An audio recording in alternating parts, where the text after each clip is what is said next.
آج ایک اور وجہ محمد صلی اللہ علیہ وسلم کے سچے نبی ہونے کی بتاتا ہوں۔ وہ یہ ہے کہ آپ صلی اللہ علیہ وسلم کو جب کوئی چیز نہیں معلوم ہوتی تھی تو وہ صاف لفظوں میں کہہ دیا کرتے تھے کہ مجھے نہیں معلوم، جبکہ اس وقت کی سوسائٹی میں پڑھنے لکھنے کا کوئی رواج نہیں تھا اور لوگ جاہل ہوا کرتے تھے، تو اگر کوئی چیز پوچھی جائے تو اس پر انسان کچھ بھی بول سکتا ہے اور آگے نکل سکتا ہے، لوگ اس کو مان لیں گے، لیکن ایسا نہیں ہوتا تھا۔ اور آج کی سوسائٹی میں آپ دیکھ لیجئے کہ ہر طرف پڑھنے لکھنے کا بھی رواج ہے،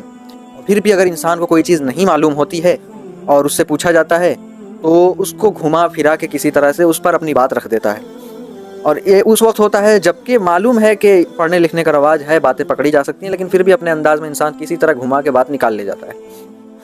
لیکن آپ صلی اللہ علیہ وسلم سے پوچھا جاتا تو وہ صاف لفظوں میں کہتے مجھے نہیں معلوم۔ تو یہ اس بات کی دلیل ہے کہ آپ صلی اللہ علیہ وسلم کے پاس جتنا آتا تھا وہ اتنا ہی پہنچاتے تھے، جو چیز نہیں معلوم اس کو کہتے تھے نہیں معلوم۔ جیسے کہ ان سے پوچھا گیا کہ کون سی جگہ اللہ کو سب سے زیادہ پسند ہے اور کون سی ناپسند، تو آپ صلی اللہ علیہ وسلم نے کہا کہ مجھے نہیں معلوم، حضرت جبرائیل علیہ السلام سے پوچھنا پڑے گا، یعنی جو وہ پیغام کو لے کر آتے ہیں ان سے پوچھنا پڑے گا۔ اسی طرح کہا کہ ذوالقرنین وہ نبی تھے یا نہیں تھے، ان کے بارے میں مجھے نہیں پتہ۔ اسی طرح یہ جو سزائیں دی جاتی ہیں، حدود، کیا یہ